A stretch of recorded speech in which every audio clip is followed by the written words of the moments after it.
నమస్కారం. వీడిస్టల్ న్యూస్ కి స్వాగతం. నా పేరు దివ్య. వార్తల్లో ముందుగా ముఖ్యాంశాలు.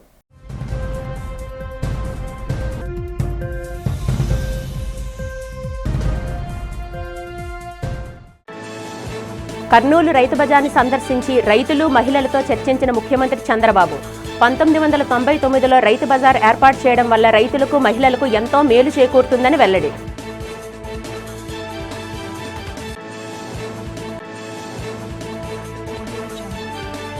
యాక్మీ ఆధ్వర్యంలో నగరంలో ఘనంగా జరిగిన సైనికులకు వందన కార్యక్రమంలో ముఖ్య అతిథిగా పాల్గొన్న బీజేపీ నగర అధ్యక్షుడు పరశురామరాజు దేశ రక్షణ కోసం సైనికులు సాగించే పోరాటం వర్ణనాతీతమని స్పష్టం. కూటమి ప్రభుత్వం అక్రమ అరెస్టులపై మండిపడ్డ శాసనమండలి ప్రతిపక్ష నేత బొత్స సత్యనారాయణ ప్రజలకు ఇచ్చిన వాగ్దానాలు నెరవేర్చలేక డైవర్షన్ పాలిటిక్స్ చేస్తున్నారని విమర్శ.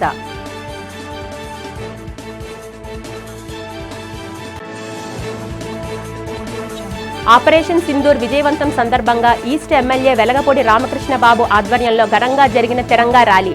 జాతీయ జెండా రెపరెపలతో పురవీధుల్లో కొనసాగిన ర్యాలీ. రాయలసీమను సస్యశ్యామలం చేయడమే తన ప్రధాన లక్ష్యమని రాష్ట్ర ముఖ్యమంత్రి చంద్రబాబు అన్నారు. కర్నూలు నగరంలో స్వర్ణాంధ్ర స్వచ్ఛాంధ్ర కార్యక్రమంలో పాల్గొనేందుకు విచ్చేసిన రాష్ట్ర ముఖ్యమంత్రి చంద్రబాబు నాయుడుకు కర్నూలు ఎయిర్పోర్ట్లో ఘన స్వాగతం లభించింది. అనంతరం స్థానికంగా ఏర్పాటు చేసిన ప్రజావేదికపై ఆయన ప్రసంగించారు. సీమలో సాగునీటి తాగునీటికి కొరత లేకుండా తమ ప్రభుత్వం ముందుకు వెళ్తుందన్నారు. ఇందులో భాగంగానే బానకచర్ల ప్రాజెక్టు పూర్తి చేయడమే తన ప్రధాన జీవిత ఆశయం అన్నారు. నెలకోసారి 3వ శనివారం రాష్ట్రంను పరిశుభ్రంగా ఉంచాల్సిన బాధ్యత మనపై ఉందన్నారు. స్వచ్ఛ ఆంధ్ర స్వర్ణ ఆంధ్ర దిశగా మనం ముందుకు పోవాలని చెప్పి అనుకుంటున్నాం. నెలకొక్కసారి 3వ శనివారం అన్ని పనులు వదిలిపెట్టి మన పరిసరాల్ని, మన ఇల్లుని, ఇంటి బయట ఏ విధంగా ఒక విధంగా చెప్పాలంటే చెత్త చెదారం ఉందో అవన్నీ చూసుకుని మనం అందరం కూడా దాన్ని ఏ విధంగా పరిశుభ్రంగా పెట్టాలనో పునరంకితం కావడానికి ఒకరోజు స్పెండ్ చేస్తున్నాం. నేను వివిధ సమయాల్లో వివిధ విషయాలు టేకప్ చేశాను. ఈరోజు నేను రైతు బజారుకి వెళ్ళాను. రైతు బజార్లు నేనే పెట్టాను. 1999లో పెట్టాను. ఆ రోజు ఒక మంచి ఉద్దేశంతో రైతులకు గిట్టుబాటు ధర రావాలి, వినియోగదారులకు నాణ్యమైన తక్కువ ధరకే కూరగాయలు కానీ వ్యవసాయ ఉత్పత్తులు ఇవ్వాలని ఆ రోజు ఈ కాన్సెప్ట్ తీసుకొచ్చాం. దీనికోసమే పల్లె వెలుగనే పేరుతో ఆర్టీసీ బస్సులు కూడా తీసుకొచ్చాం. వెనక సీట్లన్నీ కూడా ఖాళీ చేపించి అవన్నీ రిమూవ్ చేసి నేరుగా కూరగాయలు అందులో వేసుకుని తెల్లవారితో ఫస్ట్ అవర్లో రైతు బజారు దగ్గర తీసుకొచ్చి వదిలిపెట్టేవాళ్ళం. దానివల్ల చాలామంది రైతులు మధ్య దళారులు లేకుండా వాళ్ళంతా వాళ్ళ యొక్క పండించిన పంటలు అమ్ముకునే పరిస్థితికి వచ్చారు. భారత సైనికుల వీరోచిత పోరాటం మాటల్లో వర్ణించలేమని బీజేపీ జిల్లా అధ్యక్షులు పరశురామరాజు కొనియాడారు. మన సైనికులు కథన రంగంలోకి దూకితే శత్రు సైన్యం వెన్ను చూపాల్సిందేనని అన్నారు. యాక్మీ ఆధ్వర్యంలో పాకిస్తాన్పై వీరోచితంగా పోరాటం చేస్తున్న భారత సైనికులకు నగరంలో కళాకారులు మద్దతు తెలుపుతూ సైనిక వందనం చేశారు. జీవీఎంసీ ఎదురుగా ఉన్న గాంధీ విగ్రహం వద్ద జరిగిన ఈ కార్యక్రమంలో జాతీయ పతాకాలను చేతబోని వందనం చేశారు. ఈ కార్యక్రమంలో ముఖ్య అతిథిగా పాల్గొన్న బీజేపీ నేత పరశురామరాజు మాట్లాడుతూ మన సైనికుల సాహసాల గురించి మాటల్లో చెప్పలేమన్నారు. మన దేశ రక్షణ కోసం సైనికులు సాగించే పోరాటం, చేసిన త్యాగాలు వర్ణనాతీతం అన్నారు. ఆపరేషన్ సింధూర్తో మన సైనికులు పాకిస్తాన్కు చుక్కలు చూపించారన్నారు. మన సైనికుల సాహస పోరాటంతో పాకిస్తాన్కు వణుకు పుట్టిందని చెప్పారు. యాక్మే వ్యవస్థాపకులు ప్రతాప్ కుమార్ మాట్లాడుతూ మన సైనికులు దేశ రక్షణ కోసం చేసిన త్యాగాలు మరువలేమన్నారు. దేశ ప్రజలందరూ సైన్యం వెంటే ఉంటుందన్నారు. ఏదైతే ఏప్రిల్ 22వ తారీఖున పహల్గాంలో ఉగ్రవాదుల దాడిలో మరణించిన మన సామాన్య పౌరులు మతం పేరు కనుక్కుని మరీ కాల్చంపిన వైరం ఏదుందంటే అది తీవ్రంగా ఖండిస్తున్నాం. ఎందుకంటే సరదాగా రిటైర్ అయిన వాళ్ళు, కొత్తగా పెళ్ళైన వాళ్ళు అందరూ కూడా వెళ్ళి ఎంజాయ్ చేసే ప్లేస్లో ఏదైతే సుఖశాంతులతో ఉందో కాశ్మీర్ అని చెప్పిన దాన్ని డిస్టర్బ్ చేయడం కోసం ఈ ఉగ్రవాద మూకలు కాల్చడం జరిగింది. దాంట్లో 26 మంది వీరమరణం పొందారు. దాంట్లో మన వైజాగ్ చంద్రమౌళి గారు ఉండటం చాలా బాధాకరంగా ఉంది. దీన్ని అనుసరించి మే 7వ తారీఖున నరేంద్ర మోడీ గారు చాలా చాకగా ఏదైతే లాస్ట్ టైం సర్జికల్ స్ట్రైక్ చేశారో ఆ రకంగా ఓన్లీ ఉగ్రవాదుల మీద ఎగెనిస్ట్గా ఫైట్ చేశారు తప్ప పాకిస్తాన్ పౌరుల మీద ఏమీ జరగకూడదనే ఉద్దేశంతో ఓన్లీ స్థావరాలని ఏదైతే పాకిస్తాన్లో ఉన్న 4 స్థావరాలు అలాగే పీఓకేలో ఉన్న 5 స్థావరాలనే ధ్వంసం చేశారు తప్ప ఎవరికి ఇబ్బంది పెట్టకుండా చేశారు. కానీ ఆ 8, 9 తారీఖుల్లో పాకిస్తాను మన సైన్యం మీద మన పౌరుల మీద గురిపెట్టింది. దానిలో సుమారు 16 మంది సామాన్య మానవులు చనిపోవటం, అలాగే మన ఆంధ్రప్రదేశ్ సంబంధించిన మురళీ నాయక్ చనిపోవటం చాలా దురదృష్టకరం. కానీ ఎక్కడా కూడా ప్రాణ నష్టం జరగకూడదనే మన ఇండియన్ సోల్జర్స్ అందరూ కూడా ఏదైతే టార్గెట్లు ఉన్నాయో టార్గెట్ రీచ్ చేయాలని కొట్టారు. అలాగే వాళ్ళు మన భూమిని తాకటానికి లేకుండా ఒక్క ఎంట్రీ కూడా మనం ముట్టుకోట లేకుండా మనం ఎక్కడా కూడా ఒక క్షిపణి కానీ ఒక డ్రోన్ కానీ ఏది కూడా మనం పడకుండా మన త్రివిధ దళాలు చాలా కష్టపడి చాకచక్యంగా వాళ్ళని తిప్పుకొట్టారు తప్ప యుద్ధం చేయలేదు. అదే యుద్ధం చేసి ఉంటే ఇవాళ పాకిస్తాను గంటలో ఉండదు. కళాకారులు పాడుతుంటాం, నాట్యాలు వేస్తుంటాం, రకరకాల ప్రోగ్రామ్ చేస్తుంటాం. అయినప్పుడు కూడా మాకు కూడా సామాజిక బాధ్యత ఉన్నదని తెలపడానికి మా విశాఖ కళాకారులందరూ కూడా మరి మా పెద్దలు నాంచరయ్య గారికి ఉన్నారు, ఎంవీఆర్ గారు, భూపతి గారు, మరి ఇంకా చాలామంది వస్తున్నారు. సన్ముత్ గారు ముఖ్యంగా మా సోషల్ మీడియా వారు కూడా ఉన్నారు.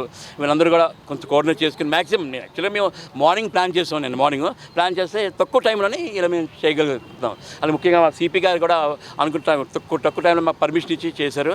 అలాగే మేము తక్కువ టైంలో మిమ్మల్ని పిలిచి మీరు వచ్చి ఆశీర్వదిస్తారు. అలాగే పెద్దలు, అలాగే మన రాజుగారు ఉన్నారు బీజేపీ నాయకులు, జిల్లా అధ్యక్షులు, వారు వీళ్ళందరూ వచ్చారు. సార్ వాళ్ళ స్పందన కూడా తీసుకుని ఈ యొక్క కార్యక్రమాన్ని we're doing this programme for the sake of the jawans మాట. సో మేము మాట్లాడే ముందు ఒకసారి ఒక్క నిమిషం ఎవరైతే మన దేశం త్యాగం చేశారో వాళ్ళకి మౌనం పాటిస్తాం. ఈ సంతోషం మాటల్లో చెప్పలేకపోతున్నా. మొదటిసారిగా 1999లో ముఖ్యమంత్రిగా బాధ్యతలు చేపట్టినప్పుడే రైతుల సంక్షేమం, మహిళలు, అన్ని వర్గాల ప్రజల కోసం పనిచేయాలని నిర్ణయించుకున్నాను. ఆ ఆలోచన నుంచి పుట్టిందే రైతు బజార్ల వ్యవస్థ. అందుకే రైతు బజార్లు ఏర్పాటు చేశానని ముఖ్యమంత్రి నారా చంద్రబాబు నాయుడు అన్నారు. స్వచ్ఛాంధ్ర స్వర్ణాంధ్ర కార్యక్రమంలో భాగంగా కర్నూలులో రైతు బజార్లో పర్యటించి రైతులు, పొదుపు లక్ష్మి మహిళలతో ముఖ్యమంత్రి మాట్లాడారు. అనంతరం ఏర్పాటు చేసిన కార్యక్రమంలో చంద్రబాబు మాట్లాడుతూ రైతు బజార్లో పర్యటించినప్పుడు అక్కడే రైతులు, మహిళలు కళ్ళల్లో కనిపించిన ఆనందం చూసి ఎంతో సంతోషించానని సీఎం అన్నారు. దాదాపు 45 నిమిషాలు సి క్యాంపు రైతు బజార్లో ఎంతో ఉల్లాసంగా, ఉత్సాహంగా రైతుల కష్టసుఖాలను అడిగి తెలుసుకున్నారు. నేను రైతు బజారుకి వెళ్ళాను. రైతు బజార్లు నేనే పెట్టాను. 1999లో పెట్టాను. ఆ రోజు ఒక మంచి ఉద్దేశంతో రైతులకు గిట్టుబాటు ధర రావాలి, వినియోగదారులకు నాణ్యమైన తక్కువ ధరకే కూరగాయలు గాని వ్యవసాయ ఉత్పత్తులు ఇవ్వాలని ఆ రోజు ఈ కాన్సెప్ట్ తీసుకొచ్చాం. దీనికోసమే పల్లె వెలుగనే పేరుతో ఆర్టీసీ బస్సులు కూడా తీసుకొచ్చాం. వెనక సీట్లన్నీ కూడా ఖాళీ చేపించి అవన్నీ రిమూవ్ చేసి నేరుగా కూరగాయలు అందులో వేసుకుని తెల్లవారితో ఫస్ట్ అవర్ లో రైతు బజారు దగ్గర తీసుకొచ్చి వదిలిపెట్టేవాళ్ళం. దానివల్ల చాలా మంది రైతులు మధ్య దళారులు లేకుండా వాళ్ళంతా వాళ్ళ యొక్క పండించిన పంటలు అమ్ముకునే పరిస్థితికి వచ్చారు. ఇంకో పక్కన ఎవరైతే వినియోగదారులు ఉన్నారో వాళ్ళంతా నేరుగా రైతు బజారుకి వెళ్తే నాణ్యమైనటువంటి సరుకులు దొరికేటివి, ఫ్రెష్ గా వెజిటబుల్స్ ఉండేటివి. అలాంటిది ఆ కాన్సెప్ట్ మీరు చూస్తే ఈ రోజు 125 రైతు బజార్లే మన దగ్గరున్నాయి. కానీ కారణాలు ఏదైనా కావచ్చు, కానీ కాలక్రమేణా దీనిపైన శ్రద్ధ పెట్టలేకపోయారు. ఈ రోజు నేను చూశాను, ఏదైతే ఇక్కడ చూసిన రైతు బజార్ని ఒక ఆదర్శంగా తయారు చేస్తాను. పక్కన భూమి ఉంది, 6 కోట్ల రూపాయలు శాంక్షన్ చేసి 1 సంవత్సరం లోపల అండర్ గ్రౌండ్ పార్కింగ్ కూడా పెట్టి ఒక బెస్ట్ రైతు బజారుగా తయారు చేసే బాధ్యత ఈ ప్రభుత్వం తీసుకుంటామని చెప్పి కూడా నేను మీకు తెలియజేస్తున్నా. ఇప్పుడు సబ్జీ కూలర్లు కూడా వచ్చాయి. ఒకప్పుడు ఎన్నో కష్టాలు పడేవాళ్ళం. కరెంటు కూడా అవసరం లేకుండా సబ్జీ కూలర్లో పెడితే మనం ఏ విధంగా పెడతామో అంత ఫ్రెష్ గా కూడా ఉంటాయి. అంటే ఇలాంటి రైతు బజార్లని ఇప్పుడు 125 ఉన్నాయి. 175 నియోజకవర్గాలకి 175 రైతు బజార్లు పెట్టే బాధ్యత ఈ ప్రభుత్వం తీసుకుంటామని చెప్పి కూడా నేను మీకు తెలియజేస్తున్నా. రాష్ట్రంలో కూటమి ప్రభుత్వం అధికారంలోకి వచ్చిన తర్వాత నియంత పాలన కొనసాగుతుందని శాసన మండలి విపక్ష నేత బొత్స సత్యనారాయణ ధ్వజమెత్తారు. ఈ సందర్భంగా బొత్స విశాఖలో మీడియాతో మాట్లాడారు. రాబోయే రోజుల్లో వైసీపీని ప్రజలకు మరింత చేరువ చేసే విధంగా పార్టీ నాయకులు, కార్యకర్తలు పనిచేయాలని సూచించామన్నారు. చంద్రబాబుకు పాలన చేతకాకే తమ వైఫల్యాన్ని కప్పిపుచ్చుకోవడానికి రాజకీయ కక్ష సాధింపు చర్యలకు పాల్పడుతున్నారని బొత్స విమర్శించారు. రానున్న రోజుల్లో వైఎస్ఆర్సీపీ నేతృత్వంలో ప్రజా ఉద్యమాలతో ప్రభుత్వానికి తగిన బుద్ధి చెబుతామని హెచ్చరించారు. ఎన్నికలకు ముందు కూటమి ఇచ్చిన హామీలు నెరవేర్చలేక ప్రజలను మభ్యపెట్టే ప్రయత్నం చేస్తున్నామన్నారు. విశాఖ వైసీపీ జిల్లా అధ్యక్షులు కేకే రాజు ఆధ్వర్యంలో జరిగిన ఈ కార్యక్రమంలో మాజీ శాసనసభ్యులు కదిరి బాబురావు, రాజ్యసభ సభ్యులు గొల్లా బాబురావు, విజయనగరం జిల్లా పరిషత్ చైర్మన్ భీమిలి నియోజకవర్గం సమన్వయ మర్జీ శ్రీనివాసరావు తదితరులు పాల్గొన్నారు.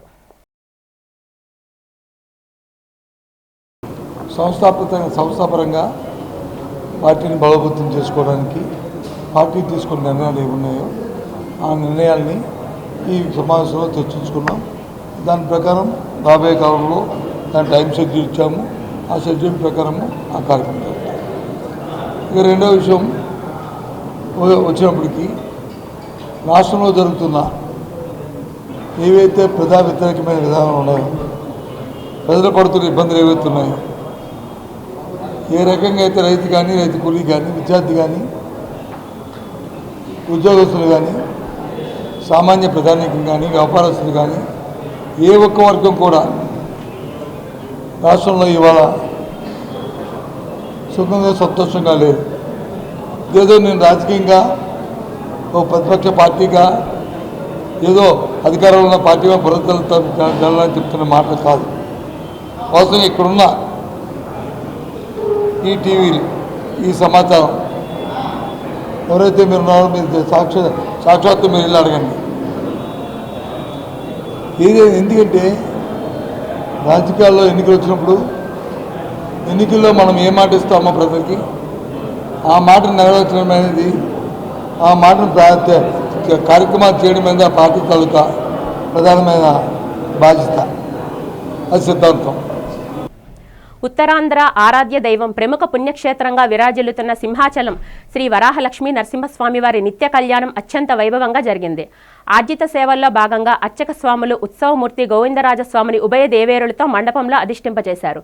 నిత్య కళ్యాణంలో పాల్గొన్న భక్తులు గోత్రనామాలతో సంకల్పం చెప్పి పంచరాత్ర ఆగమశాస్త్ర విధానంలో విశ్వక్సేనారాధన, పుణ్యవాహనాచాలతో కార్యక్రమానికి శ్రీకారం చుట్టారు. కంకణధారణ, నూతన యజ్ఞోపవీత సమర్పణ, జీలకర్ర బెల్లం, మాంగళ్యధారణ, తలంబ్రాల ప్రక్రియను కమనీయంగా జరిపించారు. మంత్రపుష్పం, మంగళ శాసనాల తర్వాత భక్తులకు వేద ఆశీర్వచనాలు, శేషవస్త్రాలు, స్వామివారి ప్రసాదాలు అందజేశారు. అనంతరం స్వామివారి అంతరాలయ దర్శనం కల్పించారు.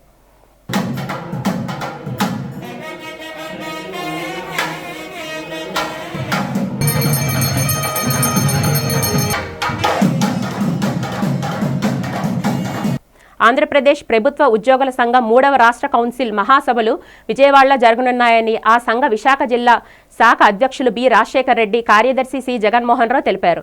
నగరంలో జరిగిన మీడియా సమావేశంలో కౌన్సిల్ మహాసభలకు సంబంధించిన గోడపత్రికను సంఘ నాయకులు ఆవిష్కరించారు. ఈ సందర్భంగా రాజశేఖర్ రెడ్డి, జగన్మోహన్ రావులు మాట్లాడుతూ వచ్చే నెల 5న రాష్ట్ర కౌన్సిల్ మహాసభలు జరుగుతాయన్నారు. ఈ మహాసభలకు ముఖ్యమంత్రి నారా చంద్రబాబు నాయుడు, డిప్యూటీ సీఎం పవన్ కళ్యాణ్, రాష్ట్ర మానవ వనరుల శాఖ నారా లోకేష్ హాజరవుతారని తెలిపారు.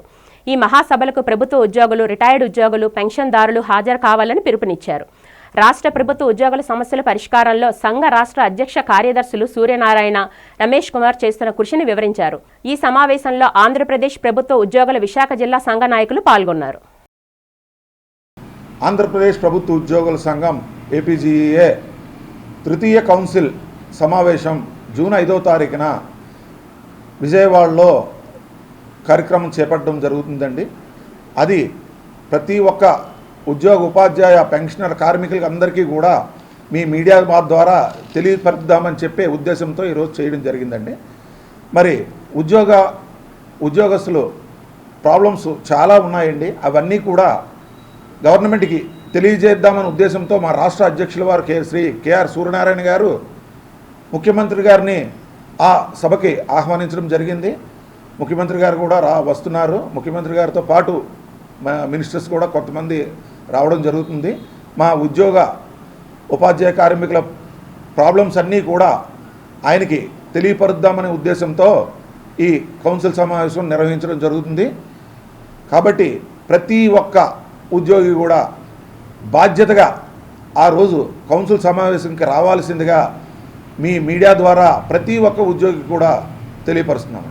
రేపు 5వ తారీఖున విజయవాడలో రాష్ట్ర comrade APGEA president Shri Kasipatla Ram Suryanarayana గారి ఆధ్వర్యంలో 3వ కౌన్సిల్ సమావేశం అనేది ఒక 10,000 మంది ఉద్యోగులకు పైబడి జన సమీకరణతో ఒక సమావేశాన్ని ఏర్పాటు చేయదలుస్తున్నారు.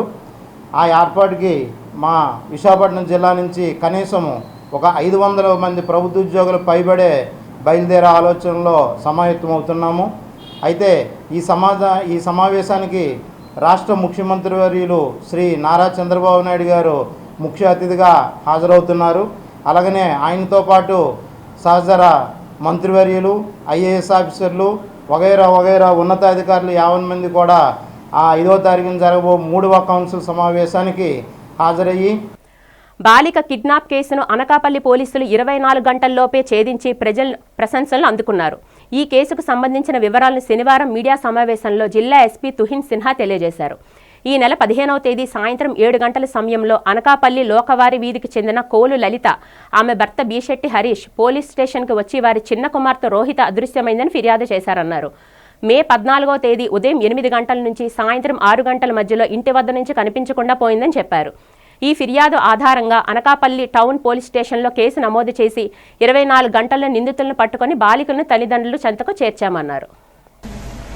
అనకాపల్లి డిస్ట్రిక్ట్ పోలీస్ ఈరోజు ఒక successful child rescue operation conduct చేయడం జరిగింది.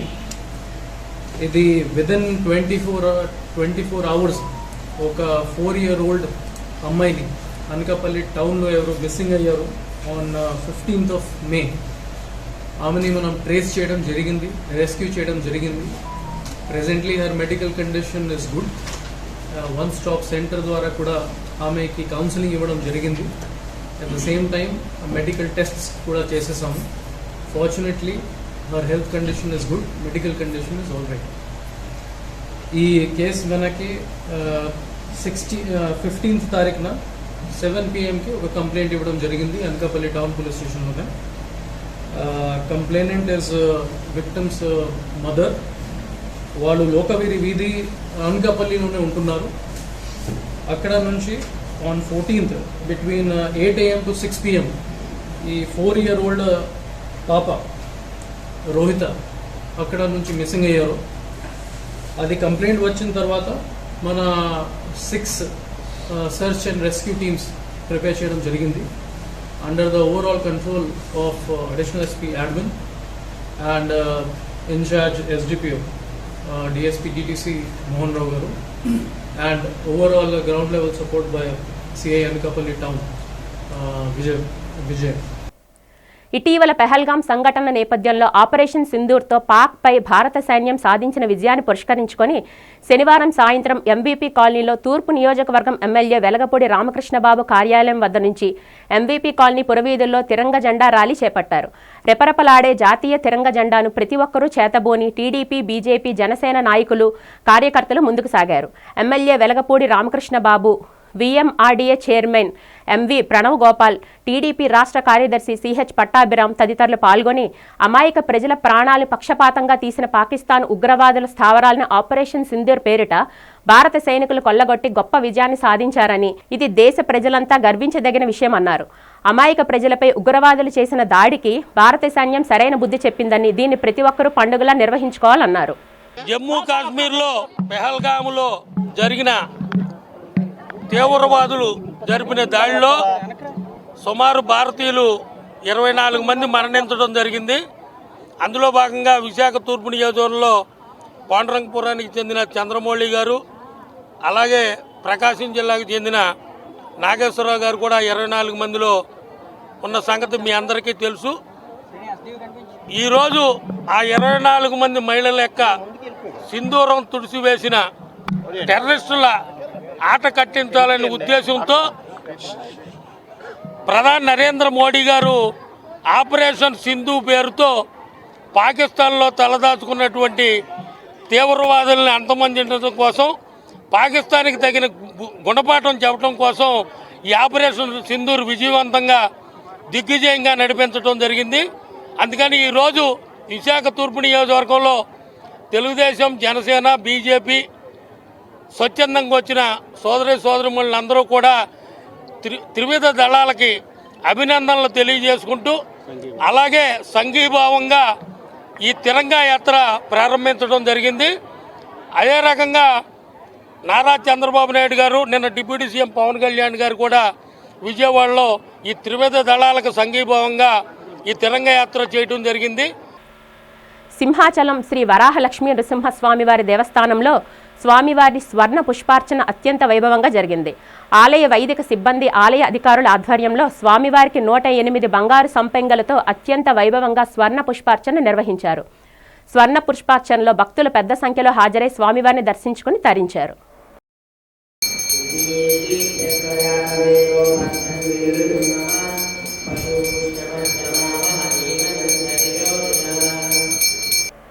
విదేశాల్లో మెడికల్ విద్యను సులభతరం చేసి అందుబాటులోకి తీసుకురావడమే జీఎంజీ గ్లోబల్ మెడ్ గేట్వే పనిచేస్తుందని జీఎంజీ అధినేత డాక్టర్ బి పురుషోత్తం చెప్పారు.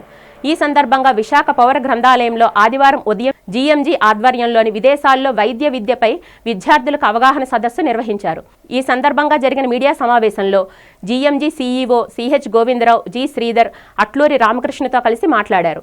విదేశాల్లో సురక్షితమైన, పారదర్శకమైన, తక్కువ ఖర్చుతో ఉన్న మెడికల్ విద్యను కోరుకునే విద్యార్థులు వారి తల్లిదండ్రులు అకాడమిక్ సెషన్ కోసం మింది వద్దనున్న తమ సంస్థను సంప్రదించాలన్నారు. కిర్గిస్థాన్ స్టేట్ మెడికల్ అకాడమీలో భారతీయ నీట్ అభ్యర్థులకు నేరుగా మెడికల్ అడ్మినిస్ట్రేషన్లు కల్పించే ప్రత్యేక విద్యా సేవలు ప్రకటించనుందన్నారు.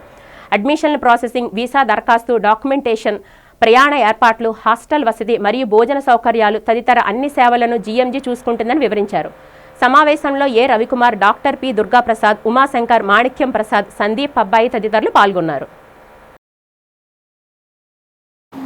కిర్గిస్థాన్లోని కిర్గిజ్ స్టేట్ మెడికల్ అకాడమీ అనే సెంట్రల్ గవర్నమెంట్ కాలేజ్ 1939లో స్టార్ట్ అయింది అండ్ అక్కడ మినిస్ట్రీ ఆఫ్ హెల్త్ అండర్లో రన్ అవుతున్న కేఎస్ఎంఎస్ స్పెషల్ స్టేటస్ ఉన్న కాలేజీకి అడ్మిషన్స్ కోసం ఇవాళ ఇక్కడికి రావడం మాకు చాలా సంతోషంగా ఉంది.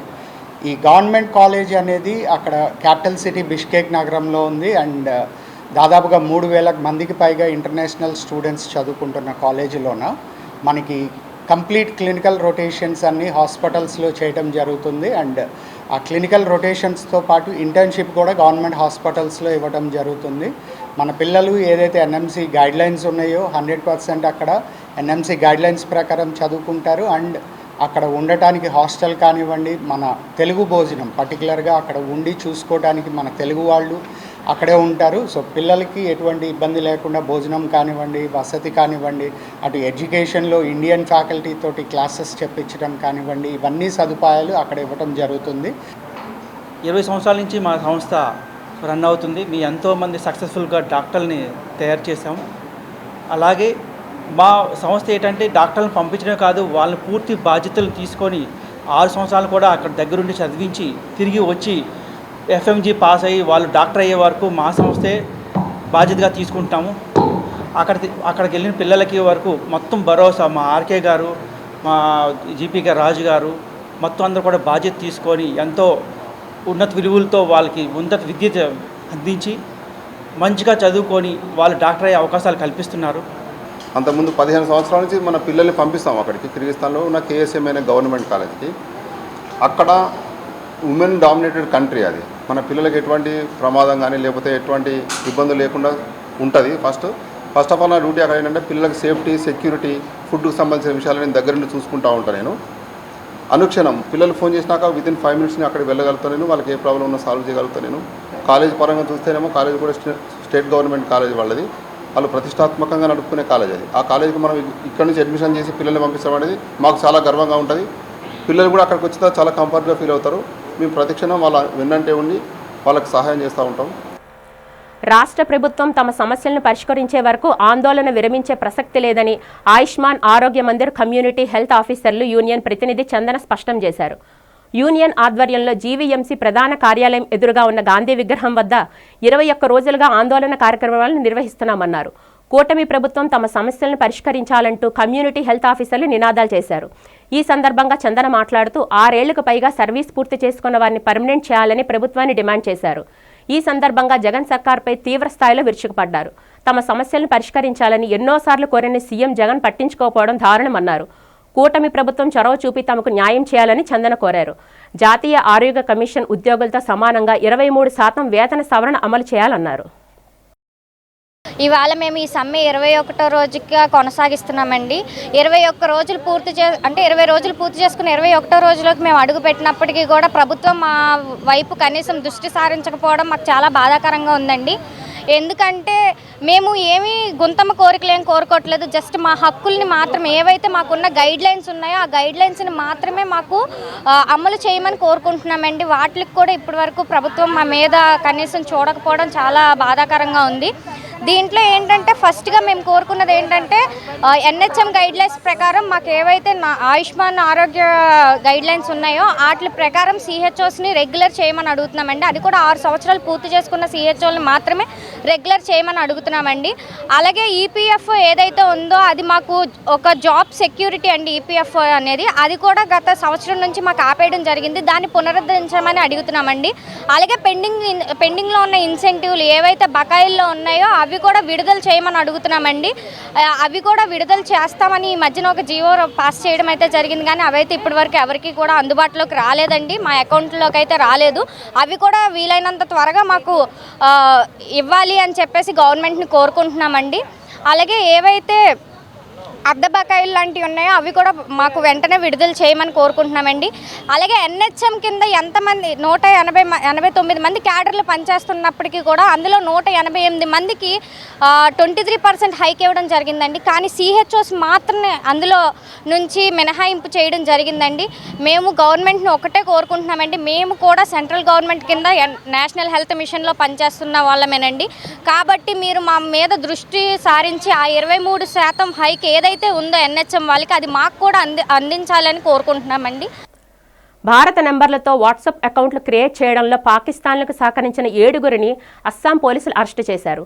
మిలిటరీ ఇంటెలిజెన్స్ నుంచి వచ్చిన సమాచారం ఆధారంగా మే 14న ఆపరేషన్ గోస్ట్ సిమ్ నిర్వహించామని అస్సాం డీజీపీ తెలిపారు. ఈ అకౌంట్ల ద్వారా సైబర్ నేరాలు, దేశ విరుద్ధ కార్యక్రమాలు నిర్వహిస్తున్నట్లు గుర్తించామని చెప్పారు. అరెస్టుల్లో తెలంగాణలో సంగారెడ్డి జిల్లాకు చెందిన వ్యక్తి కూడా ఉన్నట్టు వెల్లడించారు. Spoke to you about Operation Ghost Sim. We got intelligence from the first input from Gajraj Military Intelligence that they had stumbled on a number of people who were sending across OTPs to people in Pakistan to be used to set up Indian WhatsApp accounts with Indian WhatsApp numbers. Based on that, our special branch and then our STF got into the act. Technical analysis was done for the past many days, and on the 14th a case was registered in the STF and Operation Ghost Sim was launched. As part of that operation, teams were sent across to Hyderabad, Telangana that is, and Rajasthan, Bharatpur and Alwar area both, and since the 16th afternoon 7 people have been arrested. Some in Bharatpur and Alwar, one in Telangana from Sangareddy, one on Guwahati airport while he and his accomplice were trying to smuggle out SIM cards from here, about 948 to be exact, and one from Delhi airport. He had caught the flight, but we were able to send a team after him and he was stopped in Delhi and then brought back. These SIM cards, as you know, this whole thing of mule, like you call them mule accounts, I will call them mule SIM cards. వార్తలు ముగించే ముందు ముఖ్యాంశాలు మరొకసారి చూద్దాం.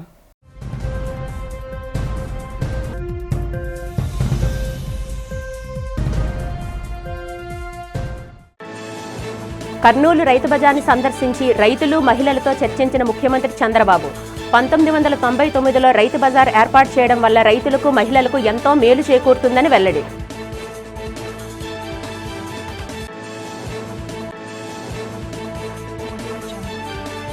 యాక్మీ ఆధ్వర్యంలో నగరంలో ఘనంగా జరిగిన సైనికులకు వందన కార్యక్రమంలో ముఖ్య అతిథిగా పాల్గొన్న బీజేపీ నగర అధ్యక్షుడు పరశురామరాజు దేశ రక్షణ కోసం సైనికులు సాగించే పోరాటం వర్ణనాతీతమని స్పష్టం. కూటమి ప్రభుత్వం అక్రమ అరెస్టులపై మండిపడ్డ శాసనమండలి ప్రతిపక్ష నేత బొత్స సత్యనారాయణ ప్రజలకు ఇచ్చిన వాగ్దానాలు నెరవేర్చలేక డైవర్షన్ పాలిటిక్స్ చేస్తున్నారని విమర్శ.